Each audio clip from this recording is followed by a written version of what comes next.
الحمد لله رب العالمين والعاقبة للمتقين والصلاة والسلام على سيد الأنبياء وأشرف المرسلين وعلى آله الطيبين الطاهرين وأصحابه الأكرمين أجمعين، أما بعد، فأعوذ بالله من الشيطان الرجيم. بسم الله الرحمن الرحيم.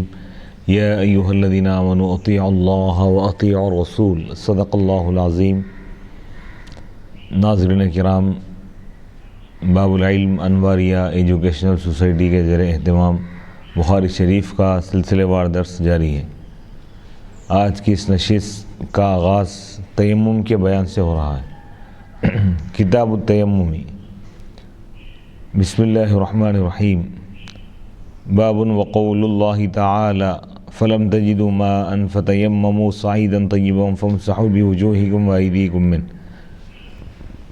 حدیث نمبر 334۔ حدثنا عبداللہ بن یوسف قال اخبرنا مالک عن عبد الرحمن بن القاسم عن ابیہ عن عائشة زوج النبی صلی اللہ علیہ وسلم قالت خرجنا مع رسول اللہ صلی اللہ علیہ وسلم في بعض اسفاره حتى اذا كنا بالبيداء او بذات الجيش انقطع عقد لي فاقام رسول الله صلی اللہ علیہ وسلم على التماسه وقام الناس معه وليسوا على ماء فأتى الناس إلى أبي بكر الصديق فقالوا ألا ترى ما صنعت عائشة أقامت برسول الله صلى الله عليه وسلم والناس وليسوا على ماء وليس معهم ماء فجاء أبو بكر ورسول الله صلى الله عليه وسلم واضعا رأسه على فخذي قد نام فقال حبست رسول الله صلى الله عليه وسلم والناس وليسوا على ماء وليس معهم ماء فقالت عائشة فعاتبني أبو بكر وقال ما شاء الله أن يقول وجعل يطعنني بيده في خاصرتي فلا يمنعني من التحرك إلا مكان رسول الله صلى الله عليه وسلم على فخذي فقام رسول الله صلى الله عليه وسلم حين أصبح على غير ماء فأنزل الله آية التيمم فتيمموا فقال أسيد بن الحضير ما هي بأول بركتكم يا آل أبي بكر قالت فبعثنا البعير الذي كنت عليه فأصبنا العقد تحته۔ بسم اللہ الرحمن الرحیم۔ اس سے پہلے یعنی تیمم کے بیان سے پہلے وضو کا بیان تھا، کتاب الوضو۔ اور تیمم وضو کی فرع ہیں، وضو اصل ہیں، اور وضو ممکن نہ ہو تو اس وقت تیمم کرنے کا حکم ہے۔ اس لیے کتاب الوضو کے بعد کتاب التیمم کو لایا گیا۔ تیمم یہ باب تفاعل سے تیمم یتیمم تیممن، ارادہ کرنا، اس کے معنی ہے قصد کرنا، کیونکہ تیمم میں مٹی کا قصد کر کے اس سے چہرے اور ہاتھوں پر مسح کرنے کا قصد کیا جاتا ہے، یعنی اس کے ذریعے سے پاکی حاصل کرنے کا ارادہ کیا جاتا ہے۔ اس کے شرعی معنی یہ ہے نماز یا اور کسی عبادت کے لیے پاک مٹی کا قصد کر کے چہرے اور ہاتھوں پر ملنا، یعنی کوئی اگر قرآن کو ہاتھ لگانا چاہ رہا اور ناپاک ہے، پانی وغیرہ موجود نہیں ہے تو تیمم کرنے کا حکم۔ اسی طرح نماز کے لیے تیمم کرنے کا حکم ہے اگر پانی موجود نہ ہو، یا پانی موجود تو ہے لیکن پانی کے استعمال پر اگر قدرت نہ ہو، جیسے کوئی شخص بیمار ہے، پانی تو موجود ہے لیکن ایسا بیمار ہے کہ اگر وہ پانی کا استعمال کرے گا تو اور بیماری بڑھ جائے گی، تو ایسی صورت میں اس کے لیے تیمم کرنا جائز ہے۔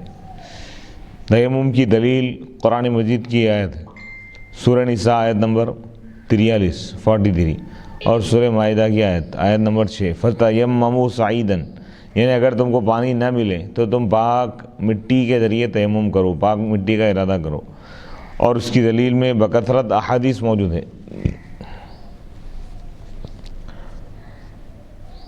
اور بے وضو اور جنوبی کے لیے تیمم کے جواز پر اجماع ہے، یعنی بے وضو شخص بھی تیمم کر سکتا ہے اور ناپاک شخص، جنوبی شخص بھی وضو کر سکتا ہے۔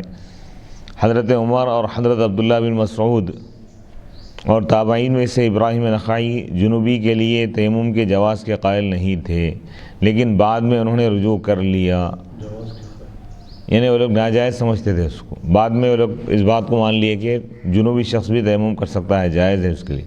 تیمم کا جواز اس امت کی فضیلت اور خصوصیت ہے، گزری ہوئی امتوں کو یہ فضیلت حاصل نہیں تھی۔ بابن وقول اللہ تعالی، اور اللہ تعالیٰ کا یہ ارشاد، فلم تجدوا ماء، پس اگر تم پانی نہ پاؤ، فتیمموا، تو تم تیمم کرو پاک مٹی سے، وامسحوا بوجوہکم، بس تم اپنے چہروں کا مسح کرو اور اپنے ہاتھوں کا مسح کرو پاک مٹی سے۔ تو تیمم میں 3 چیزیں فرض ہیں، نیت کرنا اور چہرے کا مسح کرنا اور ہاتھوں کا مسح کرنا، پیر کا مسح نہیں کیا جائے گا، اس میں سر کا مسح نہیں کیا جائے گا۔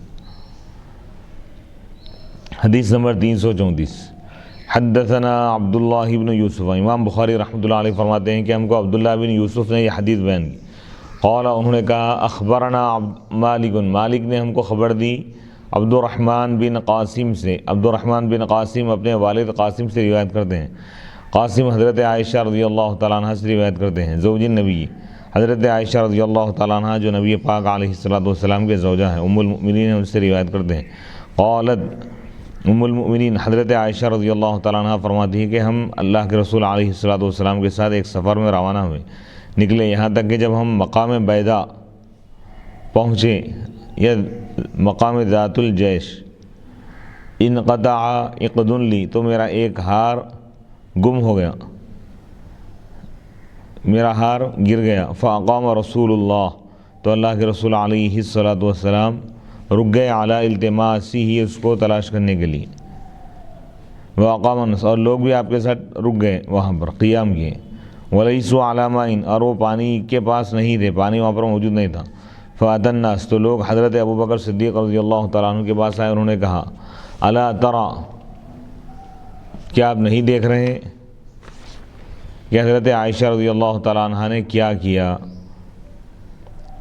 انہوں نے رسول اللہ صلی اللہ علیہ وسلم اور لوگوں کو ٹھہرا لیا، یعنی روک دیے، یعنی ان کی وجہ سے لوگوں کو رکنا پڑا، ولیسوا علی ماء، اور لوگوں کے پاس پانی نہیں ہے، ولیسوا علی ماء، لوگ پانی پر نہیں ہیں، یعنی پانی کے پاس نہیں ہے، ولیس معہم ماء، اور لوگوں کے ساتھ پانی نہیں ہے، فجاء ابو بکر، تو حضرت ابو بکر صدیق رضی اللہ تعالیٰ عنہ آئے، اور اس وقت رسول اللہ صلی اللہ علیہ وسلم میرے زانوں پر سر انور رکھ کر سو چکے تھے، انہوں نے کہا، تم نے رسول اللہ صلی اللہ علیہ وسلم کو اور لوگوں کو روک لیا، حالانکہ لوگ پانی کے پاس نہیں ہیں اور نہ لوگوں کے ساتھ پانی ہے۔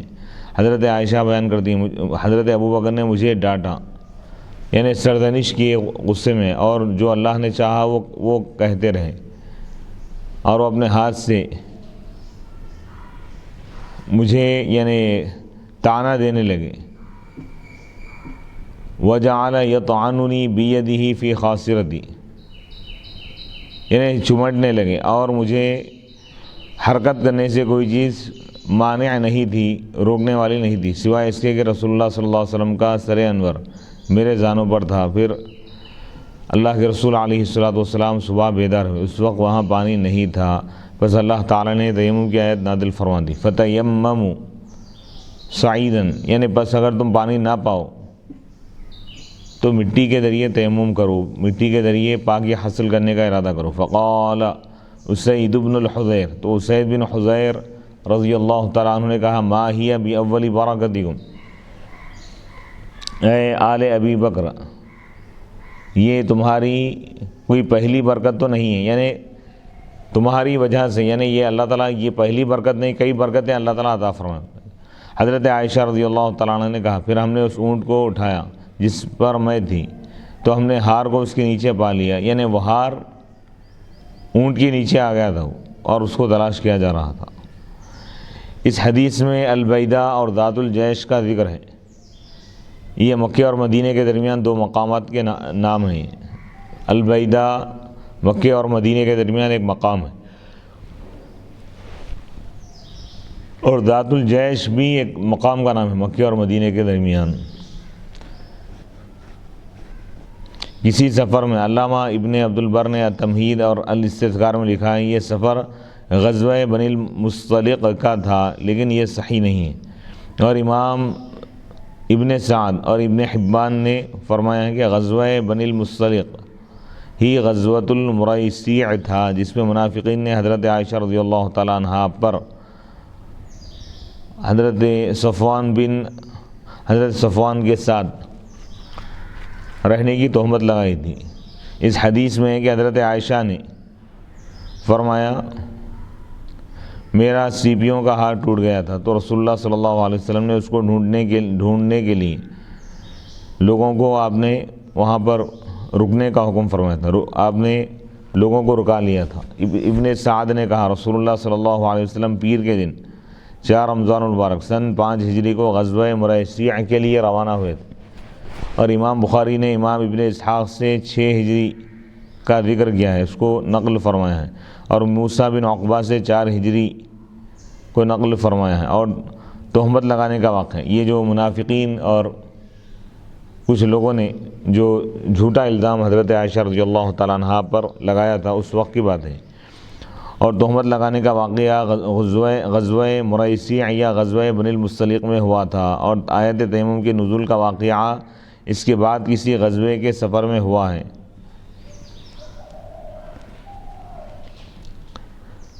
اب یہاں پر 2 احادیث ہیں، دونوں میں تعارض پایا جا رہا ہے، تو اس کا جواب اگر یہ اعتراض کیا جائے کہ عبداللہ بن نمیر، تعارض یعنی ٹکراؤ، اگر یہ اعتراض کیا جائے کہ عبداللہ بن نمیر کی ہشام سے روایت ہے آپ نے ایک شخص کو بھیجا تو اس نے ہار کو پا لیا، اور امام مالک کی روایت میں ہم نے اونٹ کو اٹھایا تو ہم نے ہار کو پا لیا، اور ان میں تضاد ہیں، یعنی ایک روایت سے الگ معنی معلوم ہو رہے دوسری روایت سے الگ۔ میں کہتا ہوں کہ المحلب نے کہا ہے کہ ان میں تناقض نہیں ہے، کیونکہ یہ ہو سکتا ہے کہ آپ نے اسید بن حضیر کو بھیجا ہو اور انہوں نے ہار کی تلاش سے لوٹنے کے بعد اس کو پا لیا ہو، اور یہ بھی ہو سکتا ہے کہ ہار کی تلاش میں بھیجنے کے بعد آپ نے اونٹ کو اٹھایا تو اس کے نیچے سے ہار مل گیا، بس ان میں تعارض نہیں ہے۔ علامہ عینی فرماتے ہیں یہ 2 الگ واقعے ہیں، کیونکہ ایک روایت میں عقد کا لفظ ہے، دوسری روایت میں قلادہ کا لفظ ہے، لہذا ان 2 روایتوں میں تعارض نہیں رہا۔ اور یہ بھی ہو سکتا ہے کہ حضرت عائشہ رضی اللہ تعالیٰ عنہ نے کہا ہے کہ آپ نے ایک آدمی کو بھیجا، اس نے ہار کو پا لیا، اس سے حضرت عائشہ رضی اللہ تعالیٰ عنہ کی مراد یہ تھی کہ آپ نے ہار کو پا لیا، لہذا تعارض نہیں رہا۔ یعنی 2 الگ واقعے ہیں، یہ بتا رہے ہیں، اس کی تفصیل گزر چکی ہے۔ آیت تیمم کے نزول کا واقعہ، اس میں ٹکراؤ نہیں رہا، تعارض کا لفظ کئی مرتبہ آ چکا ہے۔ علامہ عینی فرماتے ہیں کہ یہ 2 الگ واقعے ہیں، کیونکہ ایک روایت میں عقد کا لفظ ہے اور دوسری روایت میں قلادہ، تو 2 الگ واقعات ہیں۔ آیت تیمم کے نزول کا واقعہ منافقین کے تہمت لگانے کے واقعے کے بعد کسی غزوے کا ہے۔ 2 واقعات الگ بتا رہے ہیں۔ ہشام بن عروہ کی اس کے بعد جو روایت ہے اس میں مذکور ہے، یہ بات ذکر کی گئی ہے، بس اللہ کی قسم جب بھی آپ پر کوئی ایسی مصیبت نازل ہوئی جس کو آپ ناپسند کرتی ہو تو اللہ نے اس میں مسلمانوں کے لیے خیر رکھ دی، اور کتاب النکاح میں یہ الفاظ ہیں، مگر اللہ نے اس میں آپ کے لیے نجات کی راہ اور مسلمانوں کے لیے اس میں برکت رکھ دی، اور اس میں یہ خبر ہے کہ تیمم کا واقعہ تہمت لگائے جانے کے بعد کا واقعہ ہے۔ اور اس پر دوسری دلیل یہ ہے کہ امام ابن شیبہ کی روایت میں حضرت ابو ہریرہ نے کہا جب آیت تیمم نازل ہوئی تو مجھے پتہ نہیں چلا کہ میں اس کے ساتھ کیا کروں، اور حضرت ابو ہریرہ رضی اللہ تعالیٰ عنہ غزوہ بنی المصطلق کے بعد سن 7 ہجری میں اسلام لائے تھے، اسلام قبول کیے تھے، اور کتاب المغازی میں انشاءاللہ اس کا ذکر آئے گا انشاءاللہ تعالیٰ کہ غزوہ ذات الرقاع حضرت ابو موسیٰ اشعری کے آنے کے بعد ہوا ہے، اور وہ اس وقت آئے تھے جب حضرت ابو ہریرہ رضی اللہ تعالیٰ عنہ اسلام قبول کیے تھے۔ نیز امام طبرانی نے روایت کیا ہے کہ منافقوں کی تہمت لگانے کا واقعہ آیت تیمم کے نزول کے واقعے سے پہلے کا ہے، کیونکہ حضرت زبیر رضی اللہ تعالیٰ عنہ حضرت عائشہ رضی اللہ تعالیٰ عنہ سے روایت کرتے ہیں کہ حضرت عائشہ نے فرمایا جب میرے ہار کے واقعے میں جو ہوا سو ہوا، اور تہمت لگانے والے نے جو کہا سو کہا، پھر میں رسول اللہ صلی اللہ علیہ وسلم کے ساتھ ایک اور غزوے میں گئی اور اس میں میرا ہار گر گیا، حتیٰ کہ لوگ اس کو ڈھونڈنے کے لیے ٹھہر گئے اور فجر طلوع ہو گئی، پھر حضرت ابوبکر سے مجھے عتاب کا سامنا ہوا، سرزنش کا، اور انہوں نے کہا اے بیٹی، ہر وہ سفر جس میں تم ہوتی ہو اس میں کوئی پریشانی اور مصیبت ہوتی ہے، لوگوں کے پاس پانی نہیں ہے۔ پھر اللہ تعالیٰ نے تیمم کی رخصت نازل فرما دی، یعنی اجازت اللہ تعالیٰ دے دیا۔ پھر حضرت ابوبکر نے کہا بے شک تمہارا عمل برکت والا عمل تھا، یعنی حضرت عائشہ رضی اللہ تعالیٰ عنہ کی وجہ سے قیامت تک کے لیے مسلمانوں کو تیمم کی اجازت مل گئی۔ حضرت عائشہ رضی اللہ تعالیٰ عنہ کے سبب سے اللہ تعالیٰ امت کو یہ حکم عطا فرمائے۔ سبحان اللہ۔ اس حدیث سے معلوم ہوا کہ ایسی جگہ پر قیام کرنا جائز ہے جہاں پانی نہ ہو اور نہ اس وقت لوگوں کے ساتھ پانی ہو، اور یہ بھی ہو سکتا ہے کہ لوگوں کے پاس پینے کے لیے تو پانی ہو مگر وضو کے لیے نہ ہو، یعنی کوئی شخص ایسے مقام پہ رکنا چاہ رہا ہے جہاں پہ پانی نہیں ہے، جائز ہے، اور جہاں پانی ہے وہیں رکنا ایسا کوئی ضروری نہیں، کیونکہ تیمم کی اجازت مل گئی نا۔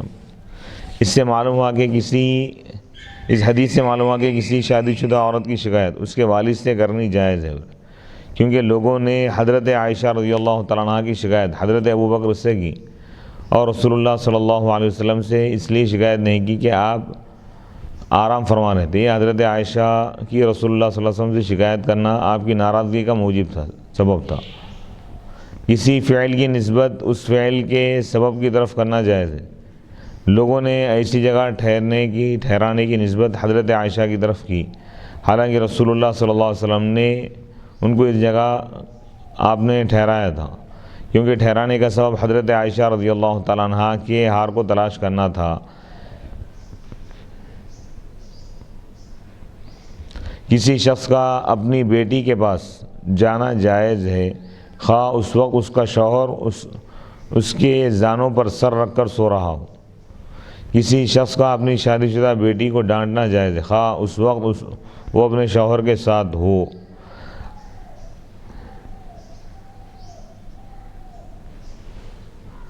اس حدیث میں رسول اللہ صلی اللہ علیہ وسلم کے رات کو تہجد کی نماز پڑھنے کا ذکر نہیں ہے۔ اس سے معلوم یہ ہوا کہ آپ پر تہجد کی نماز فرض نہیں تھی، اور کبھی کبھی آپ تہجد کو ترک بھی کر دیتے تھے۔ اس واقعے کے بعد سورہ مائدہ کی آیت نمبر 6ویں آیت نازل ہوئی، جس میں وضو کرنے کا حکم ہے اور پانی نہ ملنے کی صورت میں تیمم کرنے کا حکم ہے۔ اس سے معلوم ہوا کہ آیت وضو نازل ہونے سے پہلے مسلمانوں پر وضو کرنا فرض تھا۔ آیت وضو نازل ہونے سے پہلے مسلمانوں پر وضو کرنا فرض تھا۔ یہی وجہ ہے کہ جب وہ ایسی جگہ ٹھہرے جہاں پانی نہیں تھا، وہ پریشان اور مضطرب ہوئے کہ حضرت عائشہ نے رسول اللہ صلی اللہ علیہ وسلم کو ایسی جگہ ٹھہرا لیا جہاں پانی نہیں ہے، اور انہوں نے اس بات کی حضرت ابوبکر صدیق رضی اللہ تعالیٰ عنہ سے شکایت کی، اور حضرت ابوبکر نے اس بات پر حضرت عائشہ رضی اللہ تعالیٰ عنہ کو آپ نے ڈانٹا اور سرزنش فرمائی۔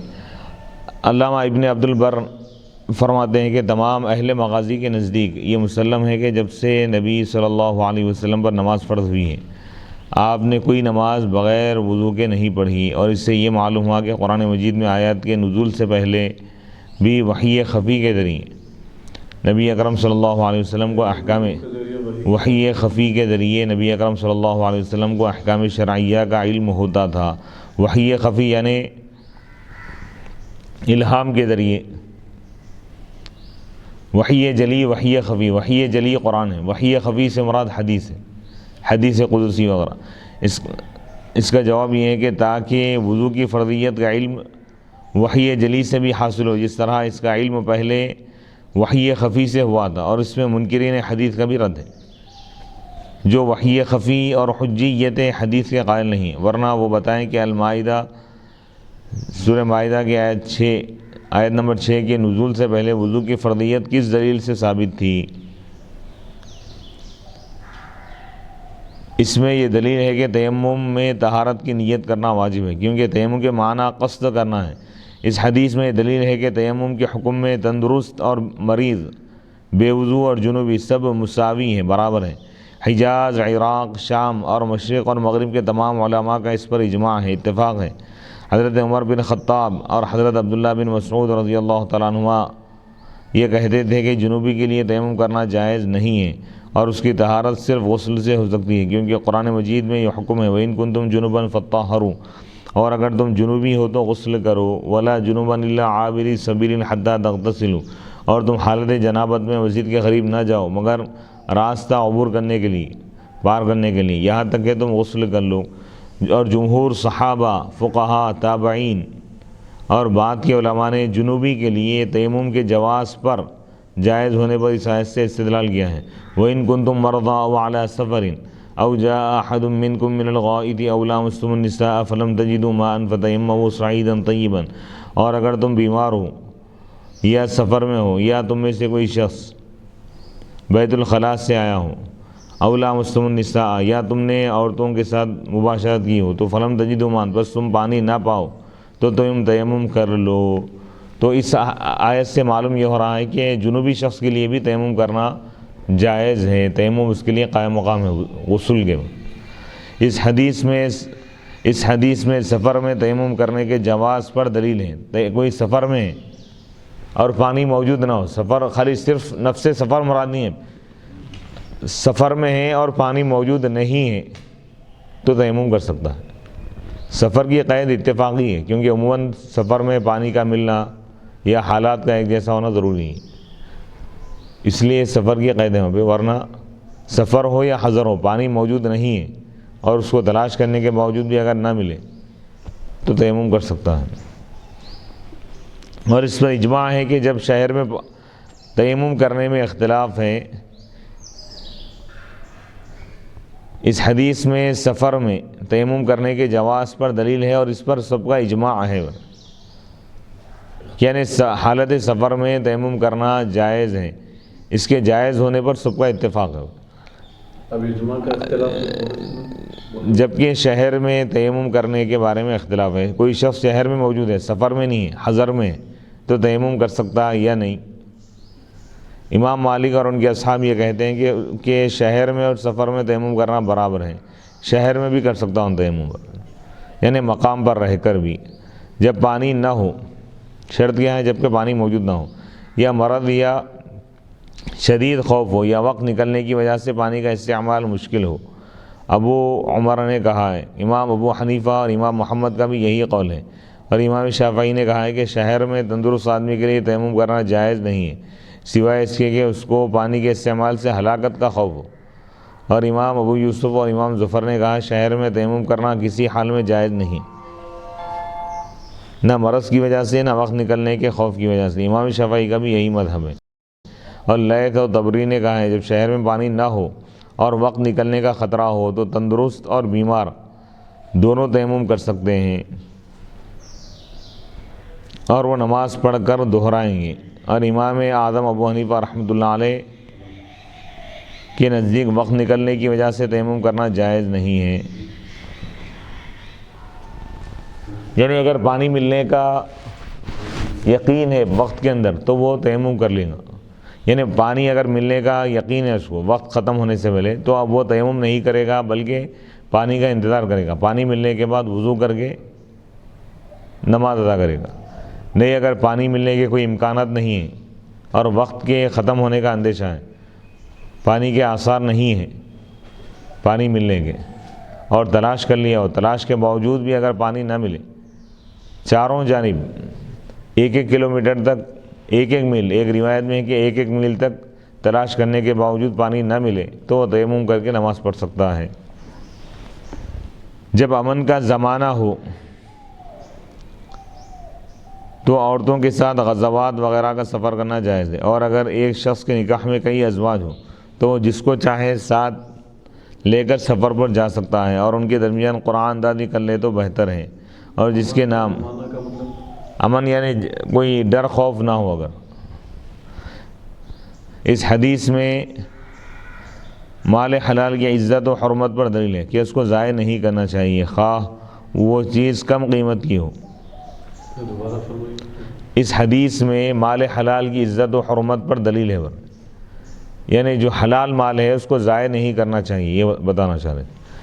مال کی حفاظت کرنی چاہیے، اور اگر وہ گم ہو جائے تو اس کو تلاش کرنا چاہیے، خواہ اس کی تلاش میں نماز کا وقت آ جائے، اور گم شدہ چیز کو تلاش کرنا توکل کے خلاف نہیں۔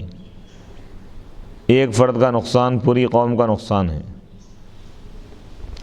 اس میں کسی چیز کو عاریتاً لینا اور اس کو لے کر اس کی اجازت سے سفر کرنے کا ثبوت ہے، کسی کے پاس سے کوئی چیز بدل لینے کا ثبوت ہے۔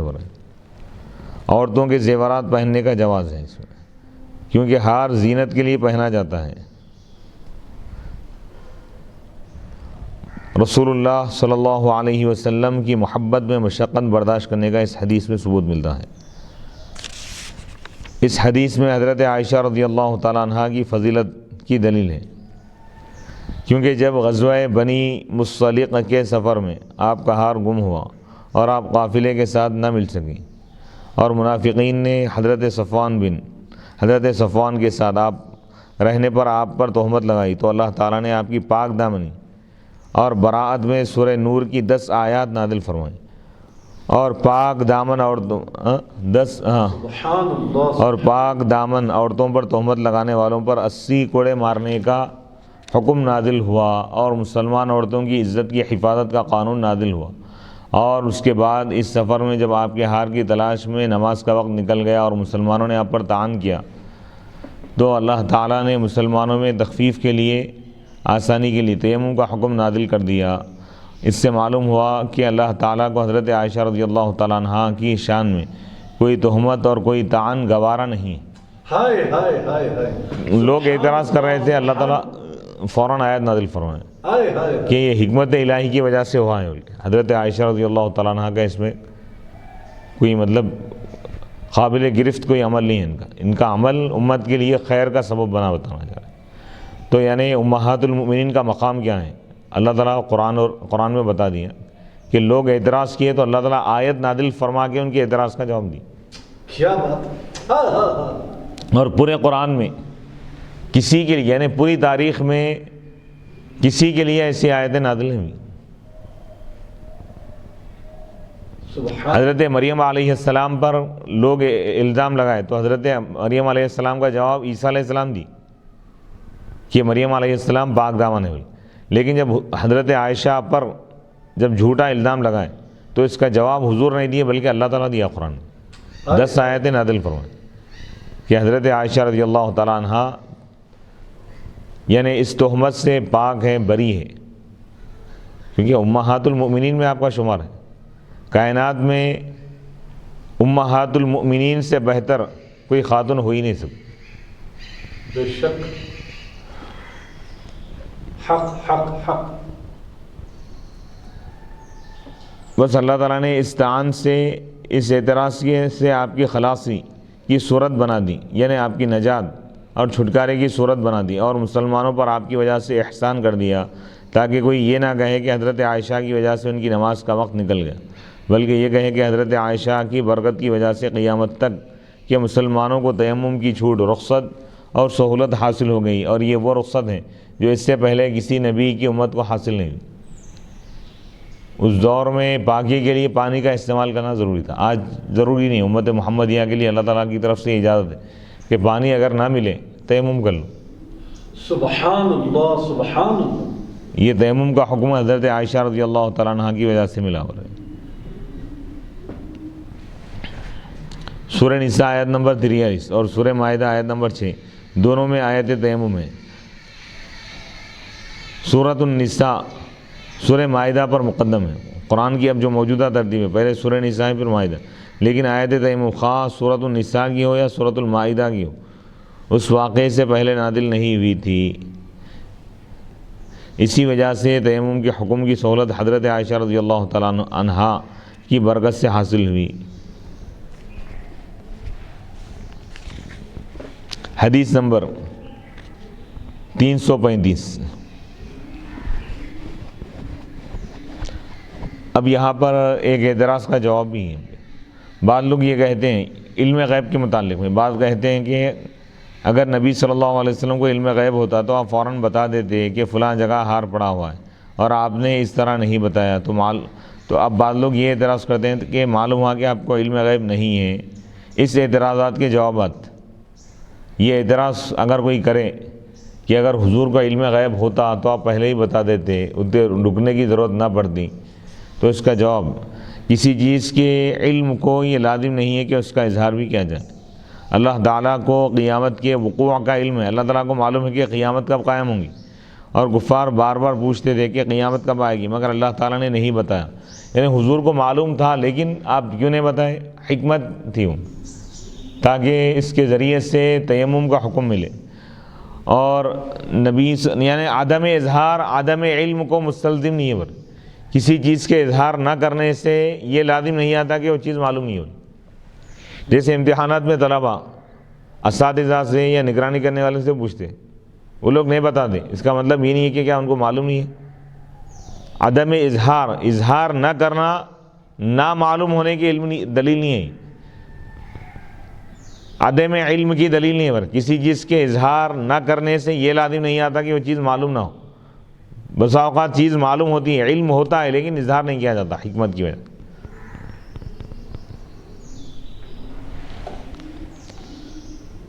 اگر نبی اکرم صلی اللہ علیہ وسلم بتا دیتے کہ ہار کہاں پڑا ہوا ہے تو ہار کو تلاش نہ کیا جاتا، اس کو ڈھونڈنے میں دیر نہ ہوتی، لوگ حضرت عائشہ کو ملامت نہ کرتے، آیت تیمم کے نزول کا سبب متحقق نہ ہوتا، حضرت عائشہ کی فضیلت ظاہر نہ ہوتی، اور وہ 20 مسائل معلوم نہ ہوتے جن کا علامہ عینی نے اس حدیث سے استنباط اور استخراج کیا ہے۔ 20 مسائل بیان کیے علامہ عینی اپنی کتاب عمدۃ القاری میں۔ نبی صلی اللہ علیہ وسلم تو خلاصہ کلام یہ ہے کہ اللہ تعالیٰ حضور کو علم غیب عطا فرمایا، علم غیب تو عطا فرمایا ہے، لیکن بسا اوقات حضور علیہ السلام اس کو ظاہر نہیں فرمائے حکمت کی وجہ سے، حکمت الہی کی وجہ سے، یعنی اللہ تعالیٰ نے آپ کو جو حکمت بتایا ہے اس کی وجہ سے کبھی آپ بعض چیزوں کا اظہار نہیں فرماتے۔ جیسے قیامت کا علم آپ کو عطا کیا گیا تھا لیکن اللہ تعالیٰ نے اس کا اظہار کرنے سے آپ کو منع فرمایا تھا، حکمت ہے اس میں، کیونکہ قرآن میں اللہ تعالیٰ فرمایا کہ قیامت اچانک آئے گی، اگر بتا دیا جائے تو اچانک کہاں ہوگی۔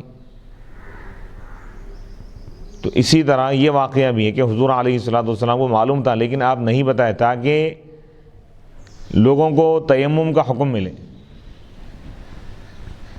حدیث نمبر 335، حدثنا محمد بن سنان قال حدثنا هشيم قال وحدثني سعيد بن النضر قال اخبرنا هشيم قال اخبرنا سيار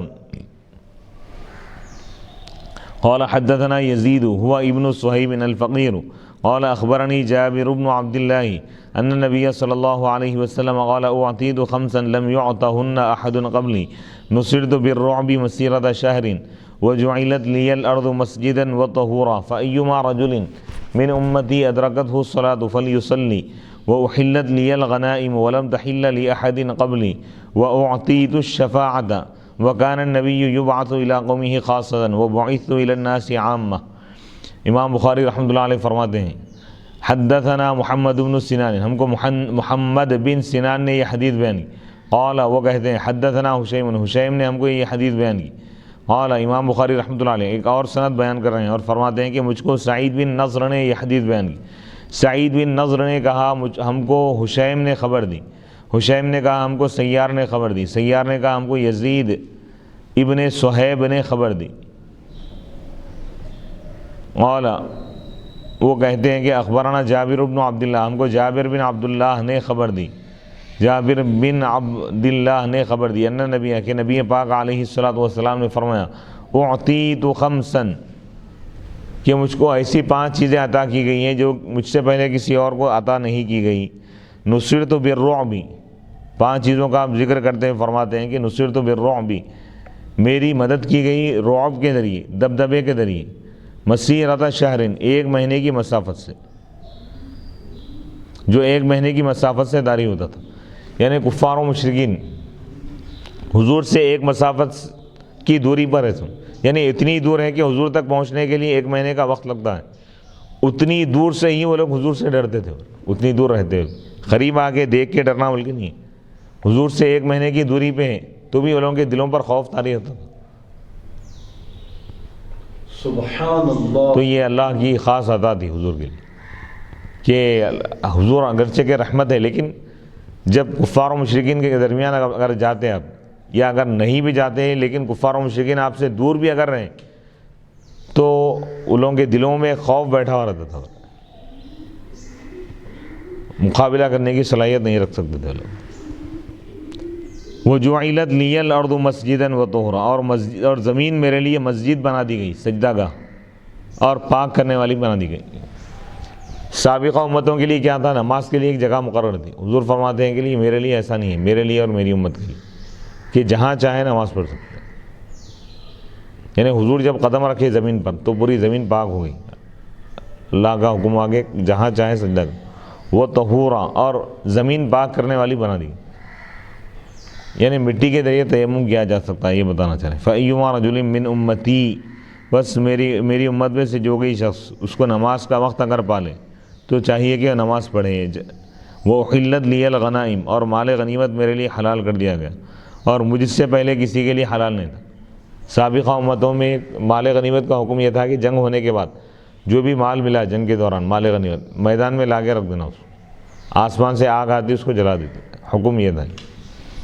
وہ اعطیت الشفاعہ، اور مجھ کو شفاعت کا اختیار دیا گیا، شفاعت کبریٰ۔ وکان النبی، اور نبی بھیجے جاتے تھے اپنی قوم کی طرف، خاص طور پہ ایک قوم کے لیے، اور مجھ کو پوری امت کے لیے، پوری انسانیت کے لیے اللہ تعالیٰ بھیجا۔ یعنی رسالت مطلقہ، نبوت مطلقہ اللہ تعالیٰ عطا فرمائے۔ زمان اور مکان کی قید سے اللہ تعالیٰ آپ کی نبوت کو بلند و بالا کر دیا۔ زمانہ یعنی ایک وقت کے لیے نبی کو بھیجا جاتا تھا، اس سے پہلے یہ وقت سے یہ وقت تک یہ نبی، پھر ان کے بعد یہ نبی، دوسرے نبی آتے ہی پہلے نبی کا دور ختم، تو اب حضور کا دور کبھی ختم ہونے والا نہیں۔ ہر زمانہ آپ کا ہے، ہر مکان آپ کا ہے، زمان و مکان حضور کے لیے۔ سبحان اللہ، سبحان، جہاں جہاں تک خدا کی خدائی ہے وہاں تک حضور کی مصطفیٰ ہے۔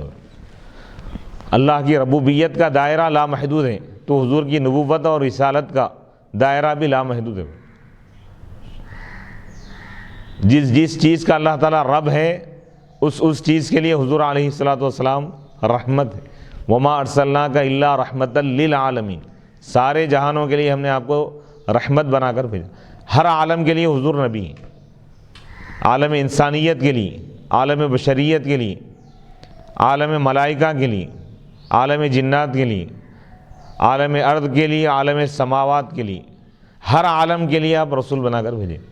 وما ارسلناک الا کافۃ للناس بشیرا ونذیرا، ہم نے آپ کو ساری انسانیت کے لیے رسول بنا کر بھیجا، خوشخبری دینے والا جنت کی ہم نے آپ کو بنا کر بھیجا ہے، اور جہنم سے ڈرانے والا بنا کر بھیجا۔ تو یہ خصوصیت حضور علیہ الصلوۃ والسلام کی، اور حضور کے بعد کوئی اور نبی نہیں ہے۔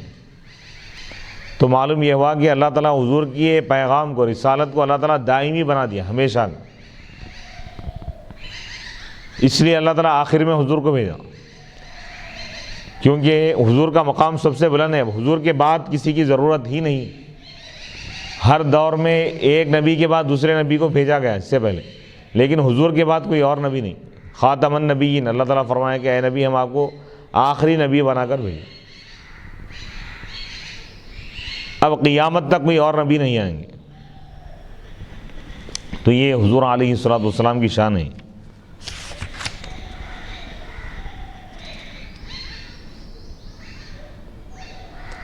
نبی صلی اللہ علیہ وسلم کے مزید 12 خصائص نبی اکرم صلی اللہ علیہ وسلم نے اس حدیث میں اپنے 5 خصوصیات کو بیان فرمائے۔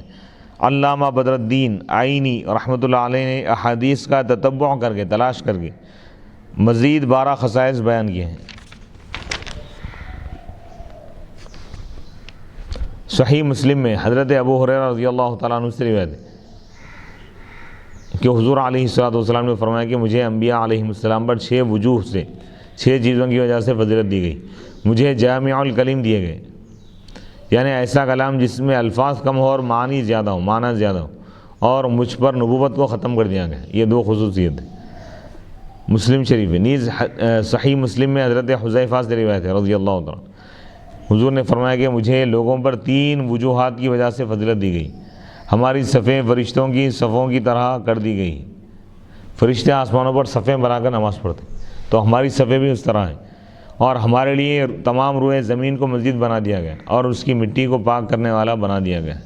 یہ 3 خصوصیت ہو گئی۔ امام نسائی کی روایت میں ان خصائص کا ذکر ہے، ان خصائص کا ذکر۔ حضور علیہ الصلوۃ والسلام نے فرمایا مجھے سورہ بقرہ کی آخری آیت عرش کے خزانوں کے نیچے سے دی گئی، جو مجھ سے پہلے کسی کو دی گئی ہے اور نہ میرے بعد کسی کو دی جائیں گی۔ یعنی سورہ بقرہ کی آخری جو 2 آیتیں آمن الرسول سے لے کے ختم تک، تو حضور فرماتے ہیں کہ یہ صرف مجھ کو عطا کی گئی، مجھ سے پہلے کسی اور کو نہیں دی گئی اور نہ میرے بعد کسی اور کو دیے جائیں، اور اللہ کے عرش کے خزانوں میں سے خزانہ ہیں۔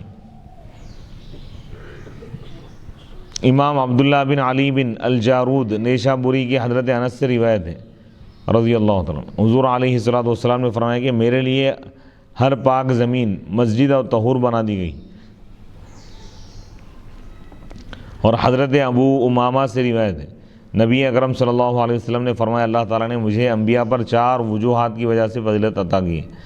تمام روئے زمین کو میرے لیے اور میری امت کے لیے مسجد اور طہور بنا دیا، بس میری امت میں سے جو شخص جہاں بھی ہو، جہاں بھی نماز کو پالے تو وہیں اس کی مسجد اور طہور ہے، باقی اور رعب کے ذریعے میری مدد کی گئی ہے 1 ماہ کی مسافت سے، میرے دشمنوں کے دلوں میں میرا رعب ڈال دیا گیا ہے۔ حضرت انس رضی اللہ تعالیٰ عنہ فرماتے ہیں، بیان کرتے ہیں کہ اللہ کے رسول علیہ الصلوۃ والسلام نے فرمایا مجھے کوثر دی گئی، انا اعطیناک الکوثر، کوثر کسی اور کو اللہ تعالیٰ عطا نہیں فرمایا۔ کوثر کی کئی تفسیریں، خیر کثیر، اللہ تعالیٰ ہر خیر عطا فرمایا، اور خیر میں اللہ تعالیٰ حضور کو کثرت عطا فرمایا۔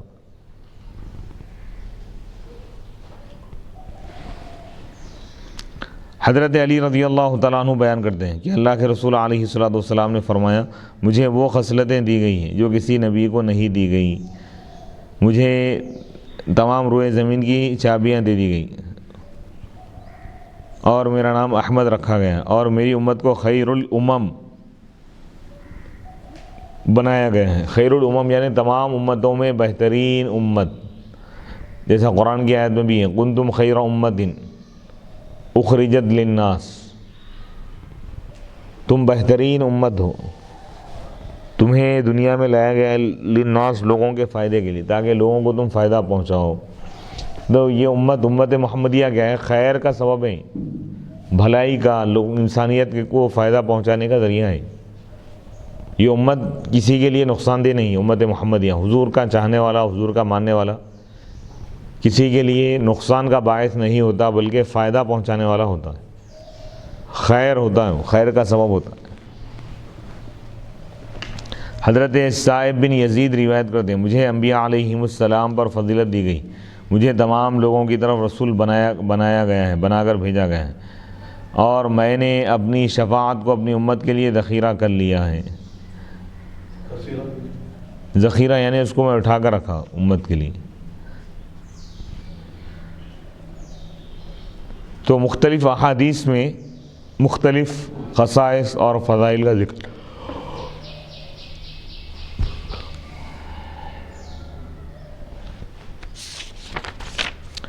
نبی اکرم صلی اللہ علیہ وسلم کے 85 یعنی 85 خصائص، اور بھی روایتوں میں کئی خصائص کا ذکر موجود ہے۔ امام محمد بن ابراہیم فرماتے ہیں کہ نبی اکرم صلی اللہ علیہ وسلم کے کل 85 خصائص 85 جن سے آپ دوسرے انبیاء سے ممتاز ہیں۔ خصوصیت: وفات کے بعد نبی اکرم صلی اللہ علیہ وسلم کے 10 خصائص۔ نبی اکرم صلی اللہ علیہ وسلم افضل المرسلین ہیں، تمام رسولوں میں سب سے افضل ہیں۔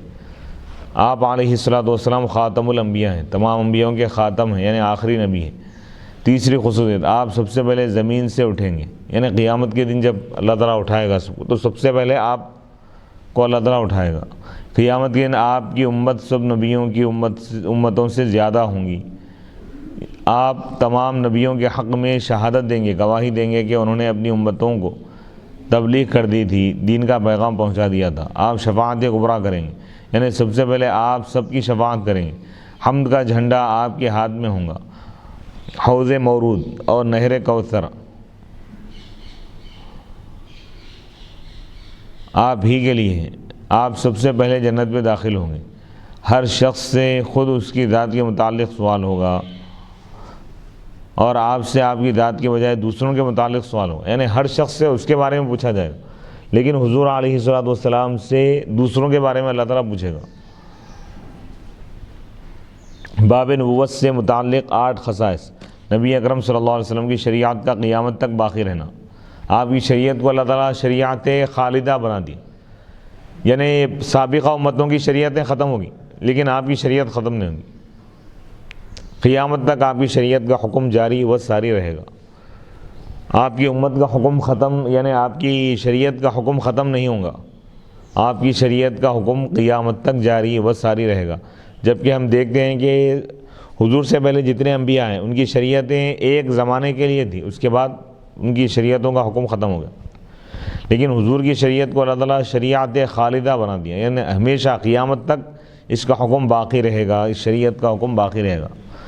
آپ علیہ الصلوۃ والسلام کا تمام مخلوق کی طرف مبعوث ہونا۔ حضور علیہ الصلوۃ والسلام ساری کائنات کے لیے رسول بنا کر بھیجے گئے، اور حضور علیہ الصلوۃ والسلام کی کتاب کا معجز ہونا، معجزہ ہونا، اور اس کی مثل کا محال ہونا، یعنی قرآن جیسی کتاب کوئی پیش نہیں کر سکتا، یہ پیش کرنا محال ہے۔ حضور علیہ الصلوۃ والسلام کی انگلیوں سے پانی کا چشمے کی طرح ابل کر نکلنا، حضور کے انگشت سے انگلیوں سے پانی کا چشمہ جاری ہوتا تھا۔ آپ کو یعنی حضور علیہ الصلوۃ والسلام کو لیلۃ القدر کا عطا کیا جانا۔ اللہ تعالیٰ حضور علیہ الصلوۃ والسلام کو شب قدر عطا فرمائے جو 1000 مہینوں سے بھی زیادہ افضل ہے۔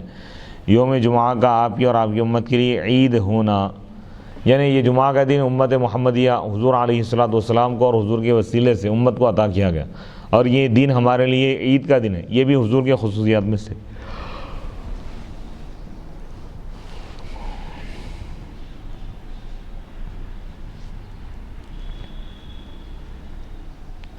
آپ کے حق میں شعر گوئی کا ممنوع ہونا، حضور علیہ الصلوۃ والسلام کے حق میں، یعنی اللہ تعالیٰ اشعار بیان کرنے سے آپ کو منع فرما دیا، یہ بھی حضور کی خصوصیت ہے۔ اس کی تفصیلات گزر چکے ہیں، کیونکہ حضور علیہ الصلوۃ والسلام کو اللہ تعالیٰ قرآن عطا فرمائے اور اللہ تعالیٰ احادیث مبارکہ کا علم احادیث عطا فرمائے، تو کیونکہ شاعری قرآن اور حدیث کے مقابلے میں اس کی حیثیت اور اس کا درجہ کم ہے، نبی کا مقام اور بلندوں والا ہے، اس لیے اللہ تعالیٰ اشعار کہنے سے وما علمناہ الشعر وما ينبغي له ان هو الا ذکر، کیونکہ عرب کے لوگ اگر حضور اشعار کہتے تو عرب والے بولتے بھئی یہ شاعر ہے، تو شاعر کا مقام ایک عام آدمی کی طرح تھا۔ عرب میں کئی شعراء تھے بھی، لیکن اللہ تعالیٰ شاعر پوری دنیا کے شعراء مل کر بھی حضور کی دھول کے برابر نہیں ہو سکتے۔ صلاحیت موجود تھی آپ کے اندر، اشعار بول سکتے تھے، لیکن آپ نہیں بولے اشعار، کیونکہ آپ کا مقام اور مرتبہ بہت ہی بلند و بالا ہے۔ شاعری تو کوئی بھی کر لیں گا، لیکن نبوت ہر ایک کو نہیں ملتی۔ اللہ تعالیٰ آپ کو منتخب فرمائے پوری کائنات میں، یعنی سیادت انبیاء کا سردار بننے کے لیے اللہ تعالیٰ حضور کی ذات کو منتخب فرمائے، تو لہذا یہ کام آپ کے شائن شان نہیں تھا، اس لیے اللہ تعالیٰ اشعار کہنے سے آپ کو منع فرمایا۔ اس سے بہتر چیز اللہ آپ کو عطا فرمائے، قرآن عطا فرمائے، اور اللہ تعالیٰ آپ کو احادیث عطا فرمائے، شریعت اللہ تعالیٰ عطا فرمائے، غیب کا علم عطا فرمائے، حکمت کی چیزیں اللہ تعالیٰ آپ کو عطا فرمائے۔ حضور علیہ الصلوۃ والسلام کی ایک خصوصیت یہ بھی تھی کہ حضور علیہ الصلوۃ والسلام پسے پشت بھی سامنے کی طرح دیکھتے تھے، یعنی پیچھے بھی ایسے ہی دیکھتے تھے آپ جیسا سامنے دیکھتے۔ شریعت کے ساتھ مختص 9 خصائص، یعنی شریعت حضور کی شریعت جو حضور کو شریعت دی گئی ہے اس کے بھی خصوصیات ہے، اس کے 9 خصوصیات۔ آثار وضو کا غر محجل ہونا، یعنی حضور فرمائے کہ میں اپنی امت کو پہچانوں گا۔ صحابہ پوچھے کہ یا رسول اللہ آپ کیسے پہچانیں؟ تو حضور فرمائے ان کے اعضائے وضو کی وجہ سے، تو اس کو غرم محجلین کہتے ہیں، اس کو یعنی چہرہ اور ہاتھ، پیر، پیشانی، یہ اعضاء وضو کے اعضاء قیامت کے دن چمکیں گے۔ تو یہ کیا ہے؟ یہ حضور کی شریعت کے ساتھ خاص ہے۔ تیمم شریعت محمدیہ کی خصوصیت ہے۔ مسواک کا سنت مؤکدہ ہونا شریعت محمدیہ کی خصوصیت۔ تمام روئے زمین کا مسجد اور اس کی مٹی کا پاک ہونا، یہ بھی شریعت محمدیہ کی خصوصیت ہے۔ اور ایک خصوصیت یہ آپ علیہ الصلوۃ والسلام کی آنکھیں سوتی ہیں اور دل بیدار رہتا ہے، اور نیند سے آپ کے وضو کا نہ ٹوٹنا.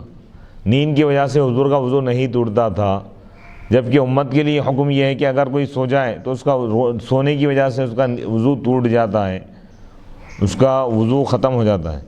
پانی سے استنجا کا مستحب ہونا، پانی کے ذریعے سے کثیر پانی اور جاری پانی میں نجاست کا مؤثر نہ ہو. مائع کثیر اگر ہے، زیادہ پانی اگر ہے، 10x10 اگر حوض ہے، چوڑائی لمبائی اگر 10 گز اگر ہے، تو وہ اس میں اگر کوئی نجاست گر جائے تو پانی ناپاک نہیں ہوگا. اور پانی اگر بہنے والا ہے، اس میں اگر کوئی نجاست گر جائے تو پانی ناپاک نہیں ہوگا. یہ امت محمدیہ کی شریعت کی خصوصیت. نجاست کو پانی سے دھونا، یعنی طہارت کے لیے کپڑے یا کھال کو نہ کاٹنا. سابقہ شریعتوں میں حکم یہ تھا کہ اگر نجاست کپڑے پہ لگ جائے تو کپڑے کو کاٹنے کا حکم تھا. یہاں پہ ایسا حکم نہیں ہے. کپڑے پہ اگر نجاست لگ گئی، دھو دینا کافی ہے. دھونے سے نجاست ختم ہو جاتی ہے، دور ہو جاتی ہے. نماز کے ساتھ مختص 9 خصائص. آپ علیہ السلام کو عشاء کی نماز دی گئی. نماز کے ساتھ جو خصوصیات خاص کر دی گئی ہے اس کو بیان کر رہے ہیں. آپ علیہ السلام کو عشاء کی نماز دی گئی جو اس سے پہلے کسی نبی کو نہیں دی گئی. سابقہ امتوں میں عشاء کی نماز نہیں تھی. یہ امت محمدیہ کی خصوصیت، یہ حضور کی خصوصیت ہے. آپ علیہ السلام کو جمعہ کی نماز دی گئی، وہ بھی آپ کا خاصہ ہے.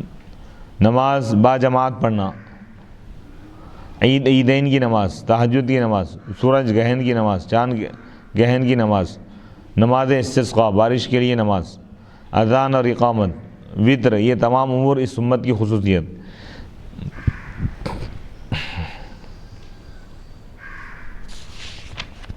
جہاد سے متعلق 9 خصائص. آپ علیہ السلام کے لیے مال غنیمت حلال کر دیا گیا ہے جو اس سے پہلے امتوں میں حرام تھا. حضرت صفیہ رضی اللہ تعالیٰ عنہ کو مال غنیمت سے حاصل کر کے ان کے ساتھ آپ نے نکاح فرمایا. آپ سب سے تیز رفتار شہ سوار تھے. آپ علیہ السلام جب جنگ کے لیے جاتے تو کبھی رجوع نہیں کرتے تھے، پلٹ کر نہیں آتے تھے. آپ قتال کیے بغیر ہتھیار نہیں اتارتے تھے. خواہ دشمن کی تعداد زیادہ ہو، آپ شکست نہیں کھاتے تھے. اپنے لیے زمین رکھنا اور دوسروں کو عطا کرنا.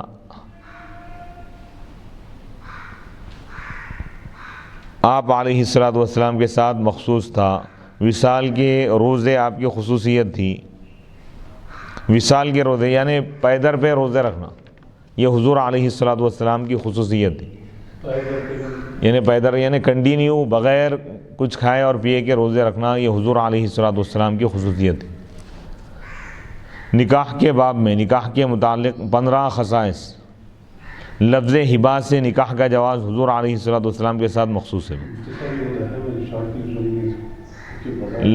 لفظ نکاح یعنی نکاح کے بارے میں جو ہے لفظ ہبا سے، ہبا کے معنی تحفہ دینا، اس لفظ سے نکاح کا جواز، نکاح کا جائز ہونا حضور کے ساتھ خاص ہے.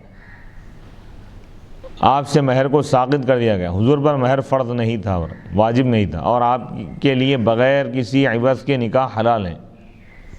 یعنی مہر دینا یہ حضور پر واجب نہیں تھا. بغیر ولی اور بغیر گواہ کے آپ کے ساتھ نکاح کا جواز، یہ حضور علیہ السلام کی خصوصیت ہے. آپ کی وفات، آپ کی وصال کے بعد آپ کے ازواج اس سے نکاح کا حرام ہونا، یعنی امہات، یعنی حضور کے وصال کے بعد ازواج مطہرات سے یا امہات المؤمنین سے کوئی شخص نکاح نہیں کر سکتا. یہ حضور علیہ السلام کی خصوصیت ہے. آپ کی وفات کے بعد آپ کے ازواج کے نفقے کا وجوب، حضور علیہ السلام کے پردہ فرمانے کے بعد آپ کے ازواج مطہرات کا جو نفقہ ہے خلیفہ وقت پر فرض ہے ادا کرنا.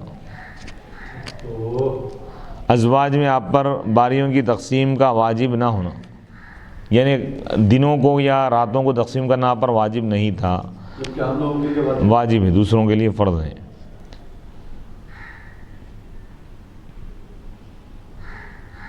چار سے زیادہ خواتین کو نکاح میں رکھنا، یہ حضور علیہ السلام کی یہ خصوصیات میں سے. کسی عورت کو طلاق مقلدہ دے کر، یعنی اب یہاں پر یہ بتا رہے ہیں کہ 4 سے زائد نکاح کرنا حضور علیہ السلام کے لیے جائز تھا. اللہ تعالیٰ آپ کو اختیار عطا فرمایا تھا. یعنی حضور علیہ الصلوۃ والسلام کی خصوصیات میں سے ہیں۔ طلاق مغلظہ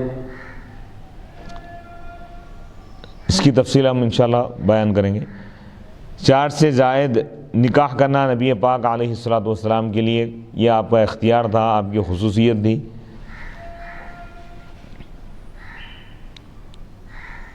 اور آپ علیہ الصلوۃ والسلام ہر ایک کے لیے کفو تھے، خواہ عورت کسی قدر معزز ہو۔ یعنی حضور علیہ الصلوۃ والسلام کو اللہ تعالیٰ یہ اختیار عطا فرمایا تھا کہ حضور علیہ الصلوۃ والسلام کو اللہ تعالیٰ اتنا بلند مقام عطا فرمایا کہ حضور ہر ایک کے ہمسر، یعنی مطلب یہ کہ کوئی خاتون کتنی ہی معزز کیوں نہ ہو، حضور علیہ الصلوۃ والسلام جس خاتون سے چاہے آپ نکاح فرما سکتے تھے، اللہ تعالیٰ آپ کو اجازت عطا فرمایا۔ یعنی جیسا دنیا میں دوسروں کے لیے نکاح کے احکام میں کفاءت برابری دیکھنا ہے، تو حضور علیہ الصلوۃ والسلام کے لیے کفاءت کا یہ حکم آپ کے لیے لازم نہیں تھا۔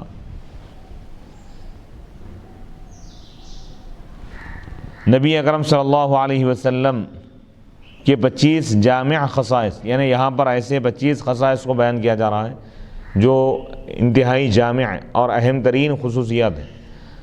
کھول کے بالکل جب مسلمانوں کے پاس نفقہ نہ ہو تو آپ پر ان کی کفالت کا واجب ہونا، یعنی مسلمان اگر کوئی پریشان حال ہے، کوئی غریب اگر ہے تو اس کی کفالت حضور پر واجب تھی۔ یہ حضور علیہ الصلوۃ والسلام کی خصوصیت۔ آپ پر تہجد، وتر اور مسواک کا واجب ہونا۔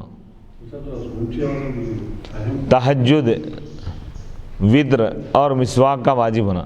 صحیح یہ ہے کہ ابتدا میں آپ پر تہجد واجب تھی، بعد میں اس کا وجوب منسوخ ہو گیا، یعنی بعد میں واجب نہ رہی۔ ابتدا میں اللہ تعالیٰ واجب کیا تھا، بعد میں یہ حکم منسوخ ہو گیا، اس کو آپ کے اختیار پر چھوڑ دیا گیا تہجد۔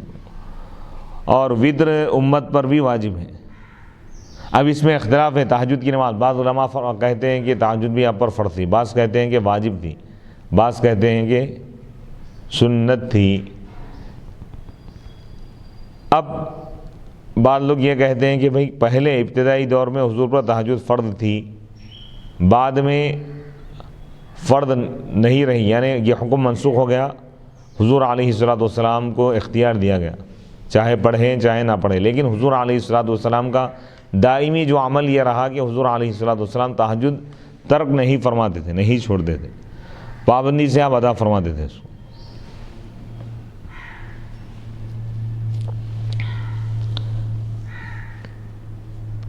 حضور علیہ الصلوۃ والسلام پر زکوٰۃ اور نفلی صدقے کا حرام ہونا۔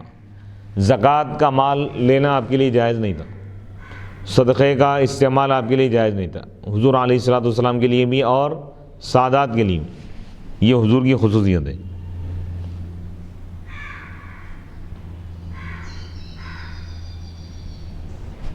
کسی ناجائز بات کو سن کر آپ پر واجب ہے کہ آپ اس کا رد کریں، اور آپ کا کوئی کام ناجائز نہیں ہے۔ حضور علیہ الصلوۃ والسلام کی خصوصیت یہ تھی کہ کوئی بھی بات اگر آپ سنیں، اگر وہ شریعت کے خلاف اگر ہے تو اس کا رد کرنا آپ پر واجب تھا۔ اور حضور کی خاموشی بھی یہ حدیث ہے، یعنی حضور کے سامنے کوئی صحابی کوئی عمل کرے یا کوئی بات کہے اور حضور سن کر یا وہ عمل دے کر خاموش رہے، تو یہ اس بات کی علامت ہے کہ وہ کام یا وہ بات جائز ہے شریعت۔ اگر خلاف شرع اگر ہوتی تو حضور علیہ الصلوۃ والسلام روک دیتے۔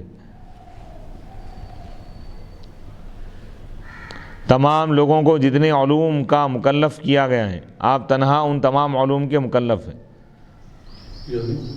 یعنی تمام لوگوں کو، پوری امت کو جتنے علوم کو حاصل کرنے کا حکم دیا گیا ہے، اللہ تعالیٰ اس سے زیادہ علم تنہا آپ کو اس سے زیادہ عطا فرمائے گا۔ آپ ہر روز 70 بار استغفار فرماتے ہیں، آپ اپنی خواہش سے کوئی بات نہیں کرتے، یعنی حضور علیہ الصلوۃ والسلام اپنی خواہش سے کوئی بات نہیں کرتے، اللہ کے حکم کی وجہ سے ہی آپ بات کرتے ہیں، کلام فرماتے ہیں۔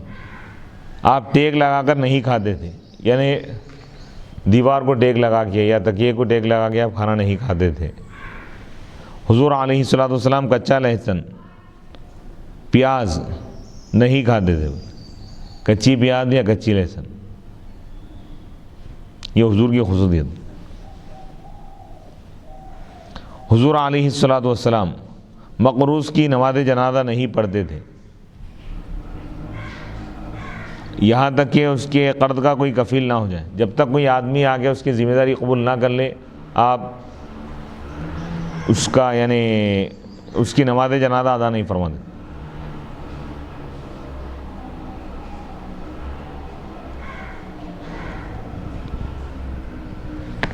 حضور علیہ الصلوۃ والسلام کے لیے صوم وصال کا جواز، یا صوم وصال کا مطلب یہ ہے کہ کنٹینیو ایک مہینے تک روزہ رکھنا، نہ سحری نہ افطار، افطار میں بھی کچھ نہیں کھانا اور سحری میں بھی کچھ بھی نہیں، اور امت کے لیے یہ جائز نہیں ہے۔ صوم وصال بغیر کچھ کھائے اور پیے کے روزہ رکھنا امت کے لیے جائز نہیں ہے، پیدر پہ رکھنا۔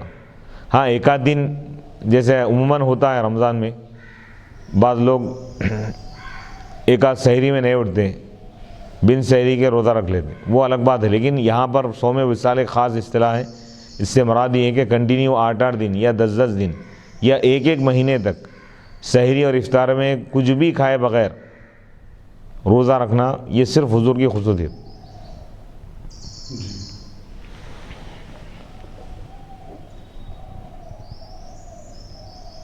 حالت احرام میں آپ کے لیے نکاح کرنا جائز تھا، احرام کی حالت میں آپ کے لیے مکے میں قتال کرنا جائز کر دیا گیا تھا۔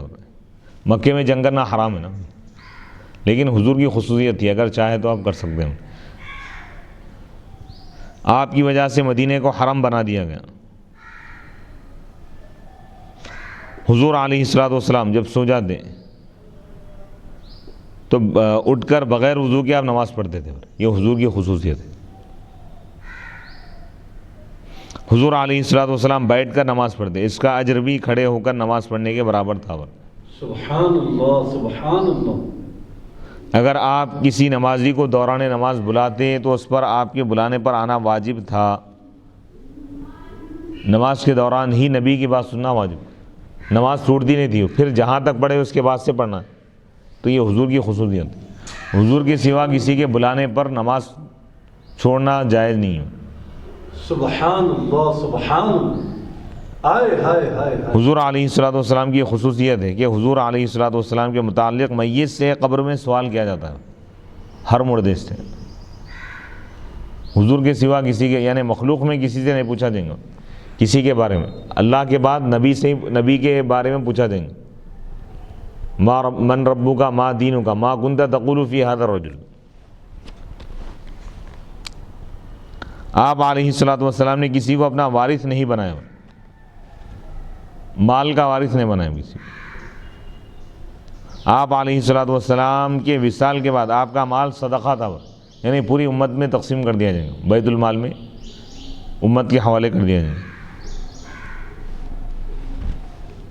آپ علیہ الصلوۃ والسلام کے لیے حالت جنابت میں مسجد میں داخل ہونے کو جائز قرار دیا گیا تھا۔ حالت جنابت میں عام آدمی مسجد میں جا نہیں سکتا، حرام ہے اس کی، لیکن نبی کے لیے اجازت۔